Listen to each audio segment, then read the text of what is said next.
가을이 깊어가고 있습니다. 여러분들도 느끼시죠?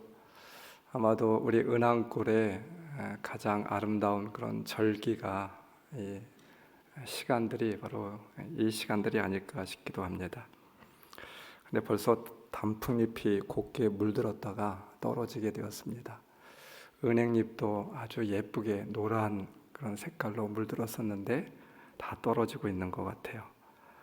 성도 여러분들에게 단풍의 정취를 좀 느끼게 해주고 싶어서 우리 관리 권사님들에게 이번 주는 낙엽을 쓸지 말라고 하였습니다. 그냥 그대로 두시라고. 그래서 우리 일주일에 한번 교회 오시는 여러분들에게 이 가을의 정취를 물씬 그렇게 교회에서나마 좀 느끼게 해주고 싶어서 그렇게 하였습니다. 참 아름답습니다. 단풍이 얼마나 곱습니까? 사람들도 참 단풍을 좋아합니다. 그런데 여러분, 이 단풍을 좋아하라 할 것만이 아닌 것 같아요. 이 단풍은 나무 입장에서 보게 된다라고 하면 죽음을 준비하고 있습니다. 추운 겨울에 나뭇잎을 가지고 나무는 생존할 수가 없어요. 그래서 스스로 나뭇잎을 다 떨구어내서 스스로 죽는 작업을 하고 있는 것입니다. 잎으로 가는 수분과 자양분을 차단을 하게 되죠. 우리가 잘 알고 있는 대로 이 떨켜라고 하는 그런 기관을 만들어서 그래서 잎으로 가고 있는 수분 또 자양분을 차단을 하게 됩니다. 그래서 엽록소가 다른 색깔로 바뀌어지는 것이 바로 이 단풍입니다. 한마디로 말하면 나무가 추운 계절에 살기 위하여서 준비하는 그런 과정이죠. 잎을 스스로 장렬하게 죽이는 그런 작업입니다. 여러분, 우리도 추운 겨울을 준비해야만 합니다. 우리는 단풍에서 보기 좋다고 또는 색깔이 아름답다고 라고 할 것만이 아니라 삶의 지혜, 나무를 통하여서 인생의 지혜를 배울 수 있는 그런 시간들이 되어야 되겠습니다. 혹 여러분은 혹시 단풍을 보시면서 단풍나무의 그 잎사귀, 한 잎사귀의 손은 몇 개인지 한번 자세히 살펴보셨습니까? 보통 사람들은 한 4, 5개 정도 되지 않을까 이렇게 추측을 하고 있는 것 같아요. 제 책갈피의 단풍잎은 6손입니다. 사실 저도 자세히 본 적이 없습니다. 단풍의 그런 잎사귀의 손은 5손, 9손, 11손 다 제각각이라고 해요. 숲 해설가가 이렇게 이야기하더라고요. 우리는 자세히 보지 않았습니다. 단풍뿐만 아니라 우리는 자세히 삶을 바라보고 살지 못하고 있는 것 같아요. 하는 일도 옆에 있는 사람의 마음도 자세히 보지 못하고 살고 있습니다. 우리의 인생은 어떠합니까? 나태주 시인은 자세히 보아야 이쁘다, 오래 보아야 사랑스럽다, 너도 그렇다 라고 노래하고 있는데 심지어 가정에서 사랑하는 아내, 사랑하는 자녀, 사랑하는 남편 그 마음도 우리는 자세히 보고 살지 못하고 있었던 것 같습니다. 심지어 여러분, 하나님의 말씀은 여러분들 얼마나 잘 알고 있습니까? 오늘 말씀 자세히 보셨습니까? 혹시 하나님의 마음, 여러분들에 대한 그런 마음은 자세히 보고 있습니까? 자세히 보고 또 자세히 보는 마음으로 보기만 할 뿐만 아니라 이 가을에 마음에 깊이 새겨 넣을 수 있는 그런 시간들이 되어졌으면 좋겠습니다. 오늘 말씀은 참으로 이해하기 어려운 말씀입니다. 그래서 히브리 대학의 한 신학자는 이렇게 이야기했습니다. 예수님의 3대 바로 스캔달로스 패러블이라고 하는 비유가 있대요. 수치스러운 아니면 스캔들을 일으킬 만한 성경에 나와 있는 예수님이 말씀하신 것 가운데 그 3가지 비유가 있는데 그 3가지 비유 가운데 가장 대표적인 비유가 오늘의 말씀이라고 그렇게 말하고 있습니다. 불의한 청지기, 우리는 이해할 수가 없습니다. 그런데 주님께서는 칭찬을 하고 있습니다. 여러분, 불의한 청지기를 칭찬한 이유가 무엇일까요? 그 말을 뒤집어서 우리가 생각해 보게 된다고 하면 그 안에 더 소중한 가치가 들어있다. 주님께서는 이것을 말하고 있는 것이죠. 불의한 청지기를 칭찬해서라도 가르쳐주고 싶은 너무 귀한 진리가 그곳에 담겨 있음을 우리 주님은 말씀하고 있는 것입니다. 여러분, 우리 모두는 청지기로 살아가고 있어요. 여러분들 그것을 부인하고 있습니까? 아니잖아요. 우리 모두는 주님께서 부른, 하나님께서 이 땅에 부르신 다 청지기로 살아가고 있습니다. 청지기로서 살아가는 데 있어서 가장 중요한 가치, 원리는 무엇인지 오늘 여러분들의 심령 가운데 깊이 헤아리고 또 새겨 넣을 수 있는 그런 귀한 시간이 되어지기를 다시 한번 주님의 이름으로 축원합니다. 오늘 말씀해 보면 어느 집에 한 청지기가 있었죠. 이 청지기라고 하는 단어는 오이코노모스, 여러분들 잘 알고 계시죠? 집이라고 하는 단어와 관리하다라고 하는 말의 합성어입니다. 즉 한 가정의 재산이나 집안 전체를 관리하도록 위탁받은 고용인, 이렇게 말할 수 있습니다. 그런데 이 고용인 청지기는 부림을 받는 종이 아니라 그냥 일반적인 그런 종이 아니라 바로 종을 다스리는 종, 바로 그런 사람으로 불려지게 되었습니다. 이 청지기가 주인의 재산을 그렇게 잘 관리하고 종들도 관리하고 굉장히 많은 재량권을 갖고 있었어요. 그러나 이 청지기는 어떻게 하였습니까? 주인의 재산을 낭비하게 되었고 또 주인이 그것을 알게 되었습니다. 그래서 그를 해고하게 되었죠. 또 참 너무나도 안타까운 것은 주인이 그를 해고하기 전에 이 주인은 더 악한 짓을 벌이게 됩니다. 주인의 재산을 막대하게 손해를 입히게 되죠.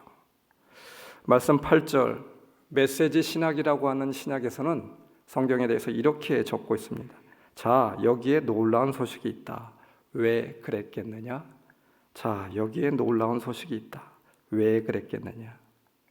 그 옳지 않은 청지기를 주인이 칭찬하셨습니다. 도대체 무엇을 칭찬하고 있는 것입니까? 주인의 것을 횡령하고 공문서를 위조하고 정말 너무나도 주인에게 많은 피해를 입혔던 이 청지기를 칭찬을 하였다고 하는 뜻은 과연 무엇입니까? 청지기에게 중요한 알미 있었어요. 그것은 바로 내 직분을 빼앗기면 내가 이제 앞으로 무엇을 하며 무엇을 먹고 살아야 되나? 땅을 파자니 힘이 없고 빌어먹자니 낯이 부끄럽구나. 어떡하지? 좋은 수가 있지. 이렇게 하면 되겠군. 내가 무엇을 해야 할지 알겠다. 청지기는 이렇게 생각하였습니다. 그리고 주인 집에 빚진 사람 올리브 기름 100말짜리에게 50말로 증서를 써주게 됩니다. 밀 100석을 빚진 자에게 80석이라고 고쳐주게 됩니다. 상당한 금액입니다. 1000데나리온이나 되는 아주 굉장히 큰 금액이 그렇게 되게 되죠. 그런데 이 청지기는 너무나도 교활하였습니다. 당시의 고리대금업에서는 이 기름에 대하여서는 50% 관세를 매기게 되었대요. 그래서 아마도 주인에게 이 종이 50말을 그렇게 빌리고 50말을 그렇게 이자로 냈는지 모르겠습니다. 그래서 이 청지기는 이 올리브 기름을 50이라고 쓰게 되죠. 그뿐만 아니라 밀은 25%의 고리대금업 이자를 붙일 수 있다고 합니다. 그래서 100석을 빌렸으니 80석이라고 고쳐놓은 것이죠. 청지기에는 법적으로 아무런 문제가 될 것이 없었습니다. 그러면서 이 청지기는 자신의 모든 부당한 이득을 본인이 챙기려고 하였습니다. 채무자들에게도 얼마나 좋겠습니까? 채권자인 주인에게는 손해가 막심하지만 바로 채무자인 종들에게 그리고 청지기에게는 아무런 문제가 되지 않았어요. 교활한 청지기였습니다. 왜 그렇게 했을까요? 그렇게 되면 그 청지기가 자리에서 쫓겨난 후에 그 채무자들이 고마워서 챙겨줄 것이라고 하는 것입니다. 메시지 신학에서는 그래서 자, 여기엔 너무나도 놀라운 소식이 있다. 이렇게 칭찬을 하고 있는 것이죠. 결론부터 말씀을 드리면 이 청지기가 청지기 직분을 빼앗길 것을 미리 알고 지혜롭게 행동한 그 지혜를 배우라고 하는 것입니다. 그 지혜, 끝이 있음을 알았습니다. 끝이 있음을 알고 행동하였다라고 하는 것이죠. 이것이 바로 이 불의한 청지기의 지혜입니다.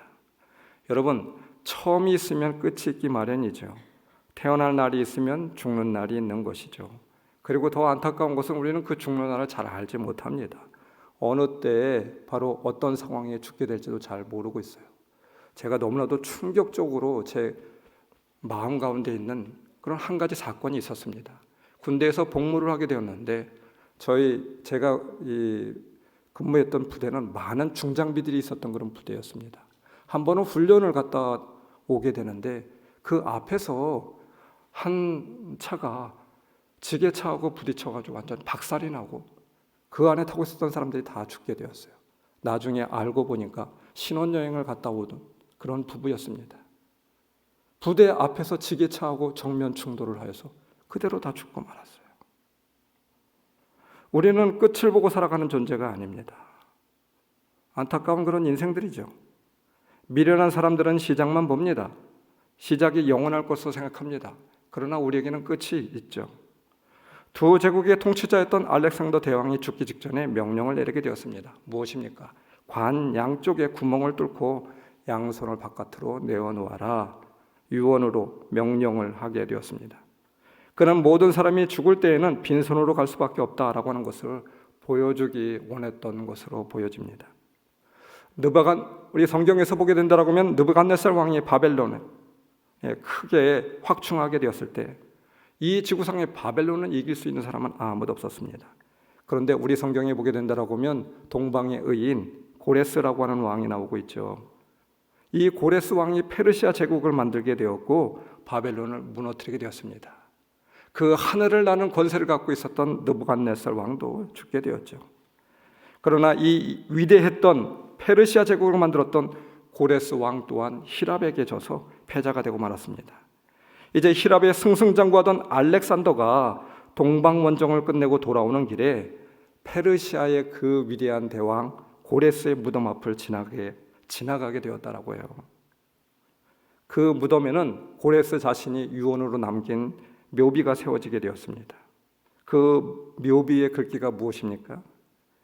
이 이후에 이 땅을 정복하는 자여, 내가 누워있는 이 5자 땅을 내게 좀 빌려주시오. 왜냐하면 지금은 내가 이 땅을 차지하고 있지만 언젠가는 이 땅이 남에게 정복당한다는 것을 알고 있기 때문이라오. 위대한 승리를 거둔 알렉산더 대왕, 세계의 절반 이상을 정복한 알렉산더 대왕, 그 젊은 나이에 그 위대한 영웅은 그 묘비 앞에 한참 동안 서 있었다라고 하죠. 그리고 부관을 시켜서 꽃을 헌화하라고 시켰습니다. 아니나 다를까 알렉산더 그 자신도 33세의 젊은 나이로 전장에서 죽는 운명을 맞이하게 되었습니다. 여러분, 알렉산더 대왕의 값진 치적은 무엇입니까? 그 젊은 나이에 어떻게 33살밖에 안 된 사람이 세계의 절반 이상을 정복할 수 있었을까? 세계를 지배한 왕이 되어서가 그겁니까? 아닙니다. 우리에게 이 땅의 모든 영화는 끝이 있다라고 하는 것을 알려준 것, 이것이 바로 세계를 정복한 것보다 더 위대한 가치 업적이 아닐까 싶어요. 한계가 있습니다. 끝이 있습니다. 빼앗기는 날이 있는 것입니다. 내가 차지한 이 집을 언젠가는 다른 사람이 차지하게 되는 것입니다. 내 집이 따로 있는 것이 아니에요. 누구네 집에서 살다가 죽으면 다른 사람의 손에 넘어가게 되는 것입니다. 그뿐입니까? 권력도 마찬가지입니다. 명예도 마찬가지입니다. 우리 인생이 다 그래요. 영원한 주인은 내가 주인이 아닙니다. 영원한 주인은 하나님만 되시죠. 내 것은 단 하나도 없어요. 사람들이 내 거 하는데 그날 밤에 너를 부르면 이 모든 것이 다 너의 것이 되겠느냐? 성경은 분명히 우리들에게 말씀해주고 있잖아요. 메시지 신학 8절로부터 9절, 나는 너희도 옳은 것에 대해서 영리해지기를 바란다. 가장 본질적인 것에 너희 관심을 집중하여라. 이렇게 말씀하고 있습니다. 시작이 있으면 끝이 있는 것입니다. 청지기는 자기는 관리인이지 주인이 아님을 알았습니다. 장래의 운명을 알았습니다. 모든 것이 주인에게 돌아갈 것임을 알았던 것이죠. 분명히 끝이 있음을 알았습니다. 이것이 바로 악한 청지기가 칭찬을 들었던 유일한 이유였습니다. 중요한 진리를 아는 그런 청지기였죠. 여러분, 태어났으면 죽는 날이 있어요. 삶과 죽음이 우리 인생 가운데 경각에 달려 있습니다. 그래서 정신 바짝 차리고 살아야만 됩니다. 지난주 토요일 날 한 권사님과 식사 자리에서 나누었던 이야기이기도 해요. 끝이 있음을 모르고 살았습니까? 왜 인식하지 못하고 살고 있습니까? 가장 상식적이고 가장 평범하면서 확실한 진리를 여러분은 잊어버렸다라고 하는 것입니까? 내 가진 명예와 부귀도 영원하지 않아요. 그 점을 알고 애써 보존하려고 발버둥 쳐도 길지 않겠거늘 그런 생각 없이 자유분방하게 인생을 살아가고 있습니까? 그보다 더 멍청한 사람이 어디 있겠습니까? 그날이 정령 도둑같이 임하겠다라고 주님은 분명히 경고하셨잖아요. 사랑하는 여러분, 그 정리할 날이 우리가 생각하는 것보다 더 빨리 올 수 있음을 우리는 알아야만 됩니다. 그래서 그날이 이르렀을 때 당황하지 않도록 우리는 늘 마음에 준비하고 살아야 될 줄 믿습니다. 청지기는 이제부터 할 일을 알았습니다. 끝이 있음을 알고 있음은 아직 기회가 있다라고 하는 말이 되겠죠. 그래서 얼마 남지 않은 이 시간이지만 이제부터라도 할 일을 알았습니다. 늦게나마 자신이 주인이 아니고 청지기임을 알았습니다. 내 보던 일을 세마라. 이제부터는 내 농장을 관리하지 못할 것이니 장부를 가지고 와서 설명하여라. 이제 곧 닥칠 심판의 날이 있음을 직시하게 되었습니다. 그리고 여기에서 쫓겨났을 때에 자신의 모습을 깨닫게 되었죠. 빌어먹어야 되나? 땅을 파야 하나? 말씀 4절, 옳지, 내가 무엇을 해야 할지 알겠다. 그리고 이제 남은 때에 할 일을 알게 되었습니다. 그래, 내가 할 일이 있지. 내가 무엇을 해야 할지 그 할 일을 이 청지기는 알게 되었습니다. 여러분, 늦게라도 깨달아야만 됩니다. 병든 다음에라도 여러분 깨달아야만 됩니다. 실패한 후에라도 깨달아야 될 것이 있습니다. 이별한 후에라도 여러분 깨달아 알아야 될 것이 있습니다. 부도가 난 다음에도 그 부도로 끝나서는 안 됩니다. 부도가 난 다음에도 우리가 알아야 될 것이 있지 않겠어요? 그때에도 깨닫지 못해 아주 망해버리는 그런 존재가 되어서는 안 됩니다. 시간을 잘 요리해야만 됩니다. 아껴 써야만 됩니다. 시간이란 항상 주어지는 것이 아닙니다. 끝이 있어요. 반환점에서부터 돌아오는 길은 언제나 여러분 갈 때보다 가깝게 느껴지고 있잖아요. 여러분은 어떠합니까? 여러분들의 인생은 이제까지 살아온 횟수보다 앞으로 살아갈 날이 훨씬 더 적지 않아요? 여기 계신 분들은 거의 대부분 그러한 것 같아요. 산 날보다 살 날이 우리는 더 짧은 사람들입니다. 이런 말이 있어요. 25살이 되면 몸에 자라는 것이 다 멈춘다고 해요. 35이 되면 풀이 꺾이게 됩니다. 풀을 먹여 그렇게 빳빳 탔던 옷도 흐느적거릴 수밖에 없어요. 그런 날이 있습니다. 운동선수들은 이 나이가 되게 된다고 하면 벌써 은퇴를 하고 노장 취급을 받게 됩니다. 45살에 이르면 흰머리가 나고 그때부터 노안이 오게 돼요. 눈이 침침합니다. 50살에 이르게 되면 어떻게 됩니까? 쉰내가 나기 시작하죠. 쉰밥은 먹지도 못하잖아요. 물론 우리 할머니들은 그 쉰밥을 씻어서 먹기도 하였습니다. 그러나 대부분의 사람들은 쉰밥을 외면하게 됩니다. 여러분, 목사도 마찬가지예요. 50살이 넘어가면 불러가는 데도 없어요. 35살에 노벨상을 탄 마틴 루터킹 목사님은 항상 자기의 장례식에 대해서 이렇게 말하곤 했습니다. 내 장례식에서 조사를 하는 사람이 나를 무엇이라고 말할까? 그는 이것을 항상 생각하면서 살았다라고 해요. 그는 39살에 하나님의 부름을 받게 되었습니다. 그러나 우리는 마틴 루터킹 목사님을 존경합니다. 왜? 그 짧은 나이지만 그는 자신에게 주어진 그 모든 삶을 살아냈던 것 같아요. 끝이 있음을 알기에 그래서 이제부터는 남은 시간을 극대화하며 하나님의 뜻을 쫓아 살아야 되지 않을까요? 끝이 있음을 알기에 정신 차리고 살아야 되지 않겠습니까? 정신 바짝 차리고 우리는 살아야만 됩니다. 여전히 세상 일에 몰두하여서 언제나 살 것처럼 그렇게 살아가는 그런 미련한 인생들이 되어서는 안 됩니다. 이제부터는 부칙을 따를 것이 아니라 원칙을 따라야만 됩니다. 이제는 외도가 아니라 정도를 알아야 되겠죠. 그리고 그 정도를 걸어가야만 됩니다. 이제부터는 부끄러운 일이 아니라 좀 자랑스러운 일을 하면서 살아야 되지 않을까요? 여러분, 이제는 중요한 일이 아니라 정말 더 중요한 일이 무엇인지 찾아야만 됩니다. 그리고 그 일을 해야 되지 않을까요? 지금까지 희미하게 시작하여 여기까지 왔다라고 하면 이후부터는 똑바로 알고 그것을 향해 나아가야만 됩니다. 가르쳐 줘도 잘 알지 못하고 살면 안 돼요. 여러분, 70, 80이 되어서 언제까지 우리는 아는 것으로 그치고 있겠습니까? 그래서는 안 되잖아요. 알지도 못하는 사람들이 있어요. 죽을 때까지 아는 것으로 족하면서 그렇게 살 것입니까? 더 중요함은 아는 것이 아니라 삶이 있어야 되겠죠. 결단해야만 됩니다. 돌아서야만 됩니다.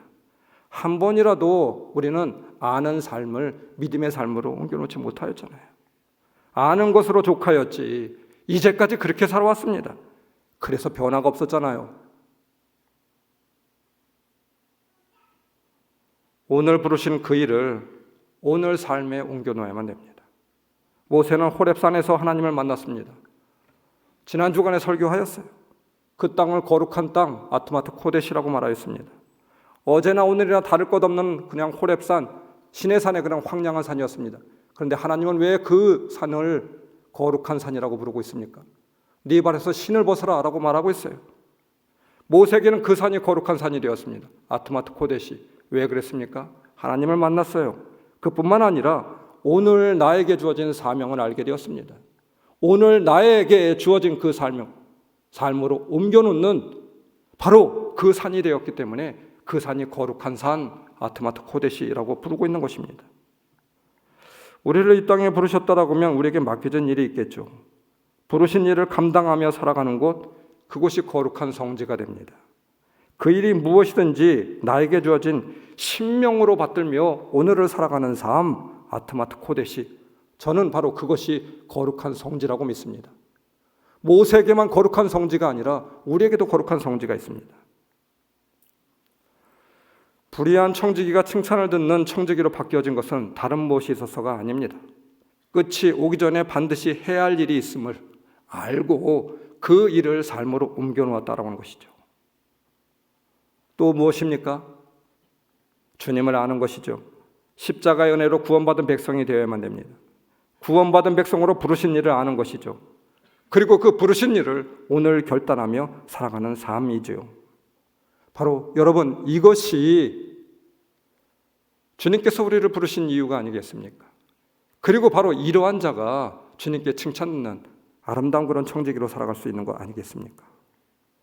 제가 장례 예배를 드릴 때마다 빠지지 않고 드리는 그런 말씀 하나가 있어요. 여러분들도 익히 들었던 그런 말씀이기도 합니다. 대구 남산동에 성직자의 공동묘지에 쓰인 글귀 하나를 소개하고 있어요. 크라스 TV라고 하는 말입니다. 앞에는 호디의 미희라고 하는 글자가 담겨져 있어요. 무슨 말입니까? 이 말의 뜻은 오늘은 내 차례, 내일은 너의 차례라고 하는 의미입니다. 만약 이 묘지가 일반 공동묘지에 있다라고 한다라고 하면 오늘은 세상 욕망을 쫓아 살아가던 내가 죽어 시체가 되었기에 나를 매장해 주기 위해서 오늘 네가 여기에 있지만 너 또한 마찬가지일 것이다. 내일은 너가 죽음이 되어서 네가 시체가 되어서 누군가에 의해서 여기에 오겠지. 너무 허망하죠? 다시 말해 세상 욕망에 사로잡혀 사는 모든 인생은 총체적인 헛것이다 라고 하는 말일 것입니다. 이렇게 우리는 해석해 볼 수 있습니다. 그러나 여러분, 이 헬라어 편말이 일평생 동안 그리스도를 위하여 헌신해 온 성직자들의 묘소임을 감안하고 믿는 자들의 묘소임을 감안해 본다라고 하면 이 뜻은 우리는 이렇게 바꿔 부를 수 있습니다. 우리는 전혀 다른 의미로 해석해 볼 수 있죠. 오늘은 내가 육체의 허물을 벗고 세상에서 벗어나 영원한 삶, 영원한 천국으로 들어가는 날이다 라고 하는 고백일 것입니다. 그러니 내일은 당신이 육체의 허물을 벗고 영원 속으로 영원한 천국으로 나와 올 수 있도록 오늘을 십자가 앞에서 주를 바라보며 오늘 너의 삶을 십자가 앞에 내려놓으라. 너의 소명을 확인하여라. 그러면 반드시 생명의 면류관이 너에게 있을 것이다. 이 뜻이 아니겠습니까? 오늘 여기에 옴이 중요한 것이 아니라 오늘을 살라라고 하는 말로 우리는 달리 해석해 볼 수 있습니다. 사랑하는 성도 여러분, 반드시 그 나라가 임할 것입니다. 그러나 그 나라는 오늘로부터 임하는 것입니다. 오늘 임하지 않는 그 나라가 내일에 임할 수 있겠습니까? 그런 진리는 없습니다. 불의한 청지기이지만 그는 오늘 미적이지 않았어요.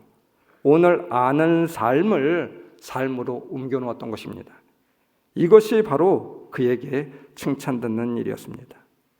오늘은 내 차례, 내일은 내 차례라고 하는 이 짧은 구절은 우리 모두에게 반드시 적용되는 원칙이에요. 우리의 남은 소명을 확인하고 그리고 그 소명을 오늘로 살아가야 될 줄 믿습니다.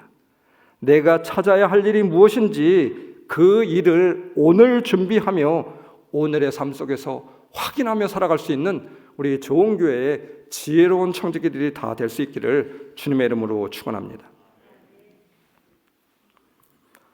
오늘 본문이 정작 가르쳐주고 싶은 것이 있습니다. 결론적인 말씀이 있어요. 10절, 지극히 작은 일에 충실한 사람은 큰 일에도 충실하고. 청지기가 할 수 있는 선택이 여럿이 있었을 것 같아요. 저는 한번 상상해 보았습니다. 여러분, 이 청지기가 변명이나 아니면 회피할 수도 있었습니다. 내가 한 것이 아니라고, 한 번만 더 기회를 달라고 이렇게 말할 수 있지 않을까요? 울며 불며 주인 앞에 나아갈 수도 있었을 것입니다. 아니면 자포자기할 수도 있었겠죠. 이제는 다 끝났다. 그러나 여러분, 불의한 청지기는 자신에게 옳은 가치의 판단이 무엇인지 알고 있었어요. 옳은 가치, 나에게 있어서 최적의 가치가 무엇인지, 최선의 가치가 무엇인지 알고 있었다고 하는 말입니다. 옳은 가치가 무엇인지 먼저 보아야만 됩니다. 그래야 행동할 수 있는 것이죠. 행동이 없음은 가치 판단이 불분명한 것에 있습니다. 옳게 여기는 것, 어떤 일이 있어도 우리는 하게 되잖아요. 어떤 가치를 주고도 우리는 바꾸게 됩니다. 지극히 작은 일에 충실한 사람은 큰 일에도 충성하고, 작은 일에 충성하는 자를 큰 일에도 맡기겠다라고 하는 말씀이겠죠. 그러나 여러분, 먼저 있어야 될 것이 있습니다. 선행되어져야 될 것이 있습니다. 작은 일에 충성하기에 앞서서 옳은 가치를 볼 줄 알아야만 됩니다. 충성은 여러분 그 다음입니다.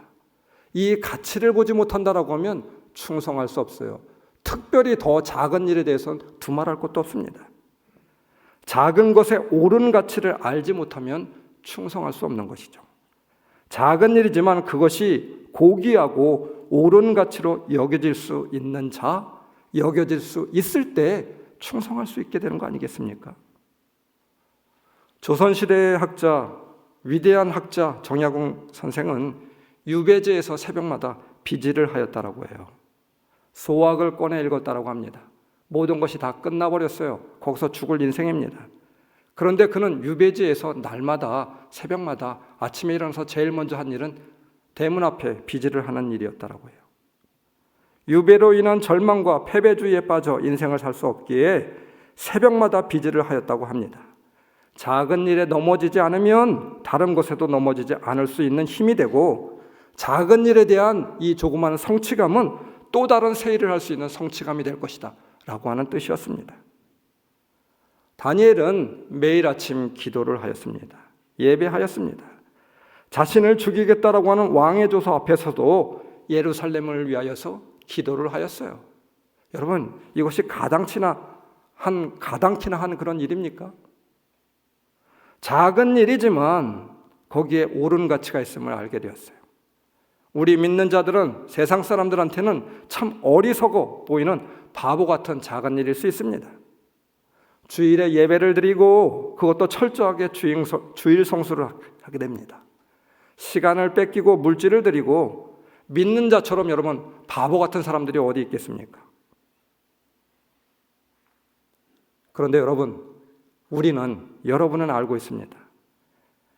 세상 사람들은 가치를 모릅니다. 옳은 가치가 무엇인지 알지 못합니다. 하나님을 만나고 싶고 만나야만 되는 이것이 얼마나 귀한 일인지 몰라요. 하나님 앞에 예배하며 주님과 교제하는 것이 내 삶의 기쁨이요, 삶의 이유가 되는 것을 알지 못합니다. 그냥 작은 일로만 치부하고 있죠.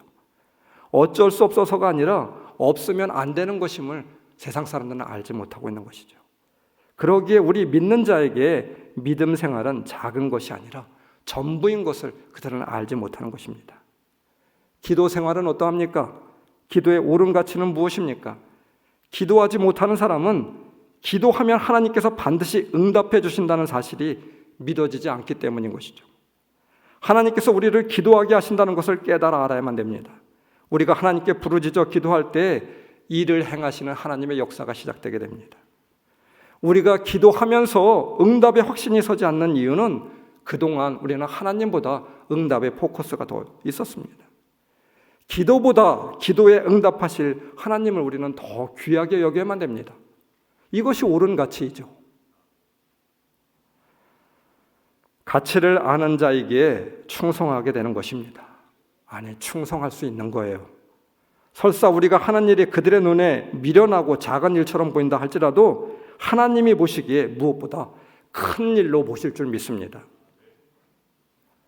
날이 저물어갈 때, 빈들에서 걸을 때, 그때가 하나님의 때, 내 힘으로 안 될 때, 빈손으로 걸을 때 내가 고백해 여호와 이래. 주가 일하시네, 주가 일하시네. 주께 아끼지 않는 자에게 주가 일하시네, 주가 일하시네. 신뢰하며 걷는 자에게. 참 지난주에 제 마음속에 있었던 고백되어진 그런 찬양이기도 합니다. 주님 함께 하시네, 우리 모인 이곳에 주님 함께 계시네, 누리네 아버지 은혜. 적은 떡과 물고기 내 모든 것 드릴 때 모두 고백해 여호와 이래. 주가 일하시네, 주께 아끼지 않는 자에게. 주가 일하시네, 주가 일하시네. 신뢰하며 걷는 자에게. 신뢰하며 걷는 자입니다. 주 함께 계십니다. 분명 신뢰합니다. 그래서 우리는 담대하게 걸을 수 있습니다. 나에게 맡겨진 작은 일이다 할지라도 소홀히 할 수 없습니다. 주님께서 기뻐하는 일임을 알기에 주님 앞에 온전히 충성할 수 있는 것이죠. 여러분, 충성이라고 하는 말은 피스티스라고 하는 말로 쓰여지고 있습니다. 믿음이라고 하는 말로 사용되기도 하는 말이죠. 주인을 믿는 믿음, 신뢰입니다. 그 주님을 믿기에 우리는 충성할 수 있는 것이죠. 불의한 청지기는 옳은 가치가 무엇인지 알고 있었습니다. 여러분, 오늘 이 비유 스캔달로스 파러블, 이 비유의 결론은 무엇입니까? 저는 이렇게 말씀드리고 싶어요. 기회.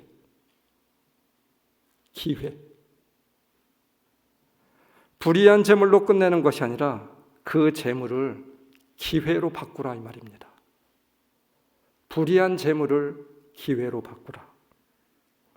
재물의 가치가 있음이 아니라 천국의 가치가 있음을, 천국이 옳은 가치임을 말씀하고 있는 거예요. 이 불의한 청지기에게 아직은 아주 조금이나마 여분의 시간이 있습니다. 그 시간과 기회마저 놓치고 나면 영영 끝나버리고 마는데, 그래도 다행히 아직은 끝나지 않았습니다. 이 마지막 기회를 놓쳐서는 안 됩니다. 시간이 없으니 주도해서도 안 됩니다. 기회의 소중함은 여러분 심판에 기인합니다. 그렇지 않나요? 하나님 나라에 대한 말씀이에요. 청지기에게는 평가가 있습니다. 청지기에게는 반드시 그날이 존재합니다. 청지기에게 권한과 소유가 주어졌다라고 하면 평가와 심판 또한 동일하게 주어지는 것입니다. 어떠한 청지기든지 주인의 평가와 셈하는 날이 있어요. 심판의 날이 있습니다. 이제 9절 이하의 말씀이 오늘의 요지요 결론입니다. 지극히 작은 일에 충실한 사람은 큰 일에도 충실하고, 지극히 작은 일에 불의한 사람은 큰 일에도 불의하다. 재물이 중요한 것 같은데, 재물이 없으면 못 살 것 같은데, 실제로 그렇게 살아가는 사람도 있지만 재물이 우리의 생명을 살리지 못합니다. 우리가 하늘나라 갈 때는 다 놓고 가는 것이죠. 재물은 여러분 목적이 아니라 도구가 되어야 됨을 알아야만 됩니다. 세상의 어떤 것도 우리의 목적이 될 수가 없어요. 돈을 좋아하는 사람들은 비웃을지도 모르겠습니다. 그러나 여러분, 한흥재 목사님이 마지막으로 남기신 말씀 하나가 있는데 여러분 알고 계십니까? 목사님은 이렇게 말씀하셨습니다. 제가 이 한마디 하는 것 정말 생명을 내걸고 하는 말입니다. 생명을 담보로 하여 깨달은 것이 있습니다. 이 세상에 어떤 것이든 생명 앞에는 상대적입니다. 그냥 한번 해보는 말이 아닙니다. 어느 책에서 본 글귀도 아닙니다. 누구한테 들은 이야기도 아닙니다. 저에게 생명이 불과 얼마 남지 않았다는 선고를 받고 난 다음 많은 것을 생각하고 고민하면서 하는 말입니다. 그렇습니다. 그 어떤 것도 생명 앞에는 아무것도 아닙니다. 그 어떤 것도 붙들어야 될 이유가 없습니다. 평소에 그런 진리를 깊이 묵상하면서 살아갈 수 있다고 하면 정말 삶의 내용이 달라질 것입니다. 말씀 11절을 보시면 재물은 불의한 것이라 하였습니다. 12절에도 중요한 말씀이 나와 있습니다. 남의 것과 너의 것이 그것입니다. 또 너희가 남의 것에 충실하지 못하였으면 누가 너희에게 너희의 몫인들 내주겠느냐. 세상에 영원한 내 것은 아무것도 없습니다. 세상의 모든 것은 남의 것입니다. 하늘에 있는 것 이것만이 참으로 내 것이 되는 것이죠. 세상을 살아가면서도 수도 없이 내 것 하면서 살아갑니다. 정말 내 것은 그게 아닙니다.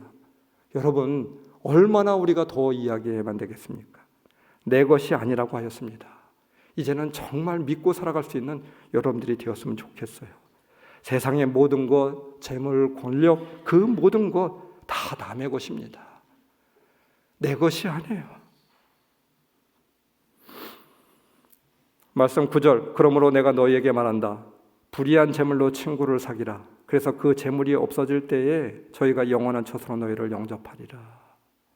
불의한 재물만 말하고 있는 것이 아니에요. 세상 모든 것이 다 불의하다라고 하는 것을 말하고 있는 것입니다. 그 재물로 영원한 친구, 주 예수 그리스도를 살 수 있는 여러분들이 되어야 될 줄 믿습니다. 그 모든 것을 가지고 우리의 영원한 친구 되신 주님을 만나야 될 줄 믿습니다. 그날이 오면 그 주님께서 우리를 만나 줄 줄 믿습니다. 나에게는 1000개의 목숨이 있습니다. 그 1000개의 목숨이 있어도 나는 그것을 드리겠습니다. 이런 고백이 있어요. 양화진 선교사 무덤에 한 선교사님의 무덤의 묘비에 적혀져 있는 글입니다. 만약 나에게 1000개의 목숨이 있다면 나는 그 모든 것을 한국에 주고 싶습니다. 로비 캔드릭 선교사의 그런 고백이었어요. 그의 평생의 고백이었습니다. 그래서 양화진 선교사 묘비에 그 묘비석에 이 글을 새겨놓게 되었습니다. 그녀는 1908년 8월 15일 조선에 온 지 채 1년도 되지 못하고 급성 맹장염에 걸려서 그만 죽고 말았습니다. 그녀의 나이 25세였습니다. 정말 너무나도 꽃다운 청년이죠. 선교의 꽃을 피우지도 못하고 선교 한번 제대로 해보지도 못하고 조선에 온 지 그냥 언어 수업만 받다가 1년 만에 죽게 되었습니다. 그녀가 고향 부모에게 쓴 편지 하나가 있어요. 아버지, 어머니, 이곳 조선 땅은 참으로 아름다운 곳입니다. 모두들 하나님을 닮은 사람들 같습니다. 선한 마음과 복음에 대한 열정으로 보아 아마 몇십 년이 지나면 이곳은 예수님의 사람들이 넘치는 곳이 될 것 같습니다. 복음을 듣기 위해 20km를 맨발로 걸어오는 어린 아이들을 보았을 때 그들 안에 있는 하나님의 사랑으로 오히려 저는 위로를 받습니다. 그러나 한쪽에서는 탄압이 점점 심해지고 있습니다. 그저께는 예수님을 영접한 지 일주일도 안 된 서너 명이 끌려가 순교를 당하였고 토마스 선교사와 제임스 선교사도 순교당했습니다. 선교 본부에서는 철수하라는 지시가 있었지만 대부분의 선교사들은 그들이 전도한 조선인들과 아직도 숨어서 예배를 드립니다. 그들은 모두가 순교할 작정인가 봅니다. 오늘 밤은 유난히도 고향으로 돌아가고 싶습니다. 외국인들을 죽이고 기독교를 증오한다는 소문 때문에 부두에서 저를 끝까지 말리셨던 그 어머니의 얼굴이 자꾸 오늘 밤 제 눈에 아른거립니다. 저는 이곳에 작은 씨앗이 되기로 결심했습니다. 제가 씨앗이 되어 이 땅에 묻히게 되었을 때 아마 하나님의 시간이 되면 조선 땅에는 많은 꽃들이 피고 그들도 여러 나라에서 씨앗이 될 것입니다. 저는 이 땅에 저의 심장을 묻겠습니다. 바로 이것은 저의 조선을 향한 열정이 아니라 하나님의 조선을 향한 열정이라고 하는 것을 알게 되었습니다. 아버지, 어머니 사랑합니다.